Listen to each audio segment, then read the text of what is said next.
Assalamualaikum warahmatullahi wabarakatuh. Alhamdulillah, assalatu wassalamu ala Rasulillah, Muhammad bin Abdillah, wala haula wala quwwata illa billah, amma ba'd. Saudara yang dirahmati Allah Subhanahu wa taala, menjalani kehidupan di dunia, semua kita umat manusia menyadari bahwa kita tidak abadi. Pada akhirnya kita pasti akan mati. Bukan sembarang mati, karena manusia diciptakan diiringi dengan akal untuk bisa berpikir, membedakan mana baik dan mana buruk. Bukan sekedar itu saja, tetapi dengan akal Allah memberikan beban atau taklif berupa syariat yang harus dijalankan dalam kehidupan di dunia ini. Syariat itu diberi nama Islam. Kita sering menyebutnya sebagai syariat Islam.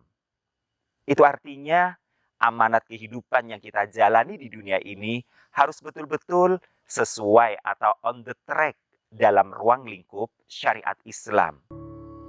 Supaya seluruh rangkaian amal kita itu disebut oleh Allah Subhanahu wa taala sebagai amal soleh yang kelak kita akan mendapatkan catatan pahala di sisinya.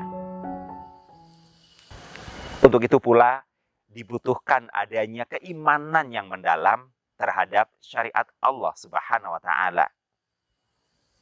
Jika kehidupan kita di dunia dijalani dengan di luar frame syariat Islam, maka sungguh kita akan menjadi orang yang merugi.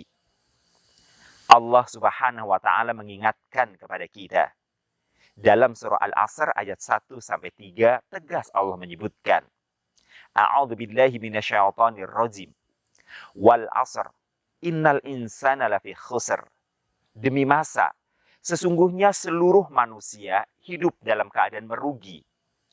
Illal ladzina amanu, kecuali mereka yang beriman kepada syariat Allah Subhanahu wa taala, wa amilus solihat, dan beramal bersama dengan nilai-nilai syariat itu. Wa tawassau bil haq wa tawassau bis sabr, dan juga mereka yang berwasiat dalam kebenaran dan berwasiat dalam kesabaran. Dinamika kehidupan terkadang tidak selalu menuntun manusia untuk mengikuti jalan syariat Allah Subhanahu wa taala. Sebab di samping akal, Allah juga membekali kepada kita hawa nafsu. Hawa nafsu ibarat garam dalam sayur. Ia sedikit tapi bisa mewarnai yang banyak. Ia sedikit tapi rasa asinnya bisa menjadi penyemangat seseorang untuk menyantap seluruh sayur yang ada. Demikian pun dengan hawa nafsu. Ia sedikit di dalam tubuh tapi bisa menjadi penyemangat seseorang untuk bergerak dan beramal. Ibarat garam dalam sayur. Jika kebanyakan, maka sayur menjadi tidak enak untuk dinikmati.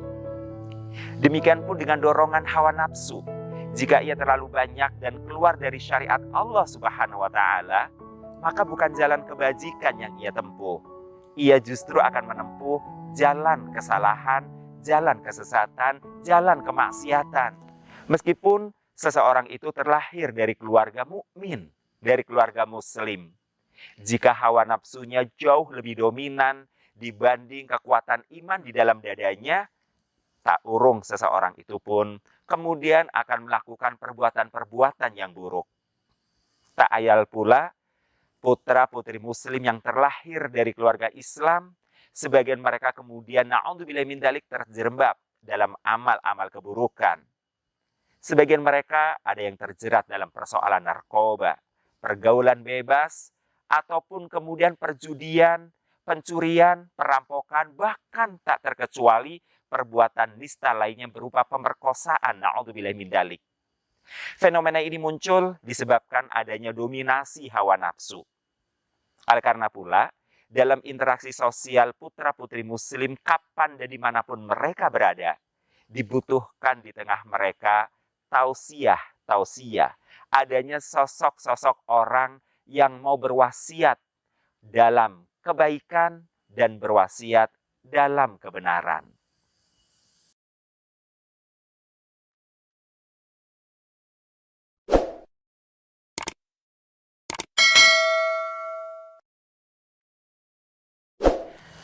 Saudaraku yang dirahmati Allah Subhanahu wa taala.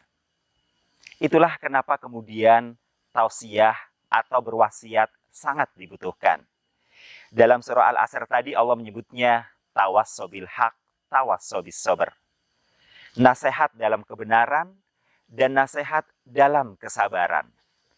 Memang mereka yang menyampaikan kebenaran itu harus betul-betul bersabar.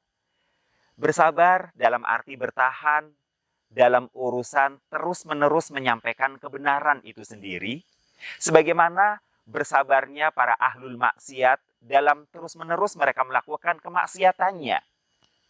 Sebab bisa jadi kemaksiatan yang dilakukannya sudah menjadi kebiasaan yang mendarah daging, sudah berlangsung sekian tahun lamanya, sehingga sulit baginya untuk langsung melepaskan kemaksiatannya begitu saja. Semuanya butuh proses dan waktu secara perlahan tapi pasti. Persis seperti daki dalam kerah baju yang sudah berkarat menempel menjadi satu. Untuk menghilangkannya, ia perlu direndam terlebih dahulu dengan menggunakan deterjen yang bagus. Bahkan sebagian orang ada yang sengaja menggunakan dengan rendaman air hangat. Supaya apa? Proses pelepasan daki itu perlahan tapi pasti terus terjadi.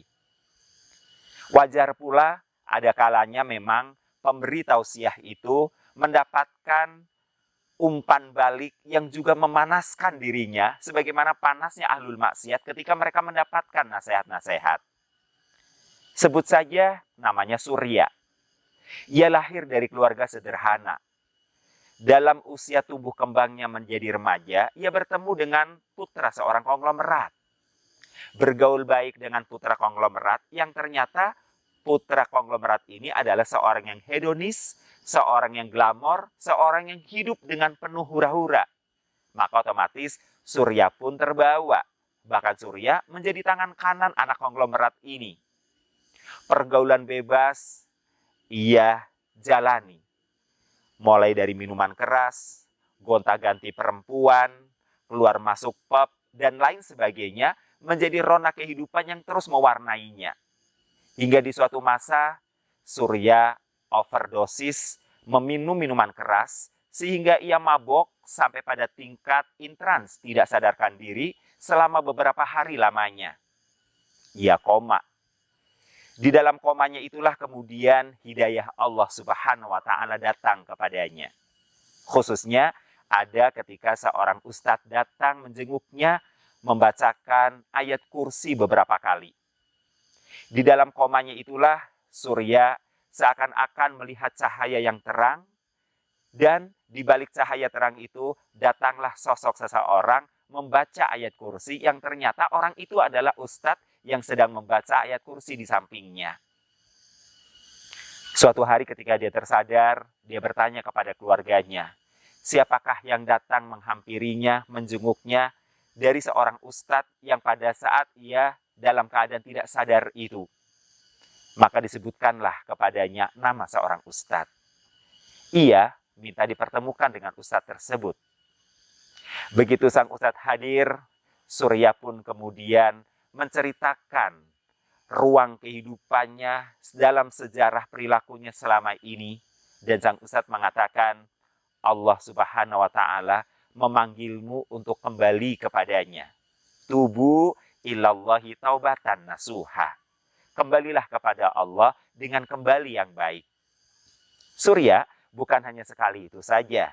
Ia minta dibimbing oleh sang ustadz untuk diadakan kajian-kajian rutin yang bersifat simultan sehingga nilai-nilai Islam tertanam baik di dalam hatinya. Singkat cerita, Surya pun berubah dari perilaku kemaksiatannya menjadi perilaku ketaatan.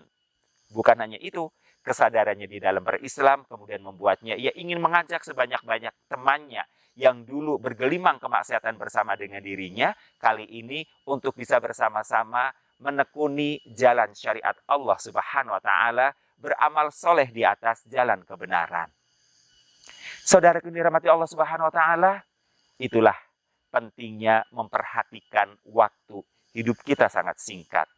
Dan Pak Surya meninggal dunia dalam keadaan bibirnya tersenyum. Untuk menyudahi pembicaraan ini, mari kita berdoa kepada Allah Subhanahu wa Ta'ala. Nastaghfirullahaladzim, nastaghfirullahaladzim, nastaghfirullahaladzim. Alhamdulillahirabbil alamin.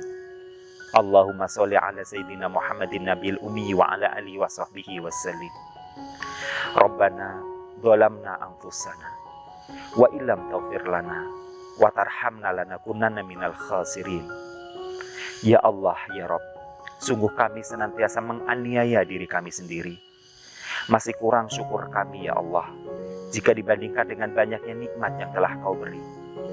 Masih sering kami menunda untuk meninggalkan maksiat yang kami perbuat, karena kami menyangka, ya Allah, kematian kami masih lama menjelang. Rabbana, sungguh jika tidak Kau ampuni kami dan tidak Kau kasih sayangi kami, niscaya kami menjadi orang-orang yang merugi. Oleh karena itu, ya Karim, kami mohon kepadamu, ampunilah dosa-dosa kami. Ampunilah dosa-dosa ibu bapak kami. Belas kasihanilah ibu bapak kami, ya Allah, sebagaimana ibu bapak kami telah mendidik kami dengan penuh cita kasih di saat kami masih kecil. Rabbana, ampunilah dosa-dosa pasangan kami. Ampunilah dosa-dosa anak-anak keturunan kami. Ampunilah dosa-dosa sahabat handetolan kami. Ampunilah dosa-dosa mertua kami, ipar kami, keponakan kami. Ampunilah dosa-dosa guru-guru kami, pemimpin-pemimpin kami. Rabbana atina fid dunya hasanah wa fil akhirati hasanah wa qina adzabannar wa adkhilnal jannata ma'al abrar. Ya Aziz, ya Ghaffar, ya Rabbal alamin. Wa sallallahu ala sayyidina Muhammadin nabiyil ummi wa ala alihi wa sahbihi wasallim. Subhana rabbika rabbil izzati amma yasifun. Wassalamun alal mursalin. Walhamdulillahi rabbil alamin.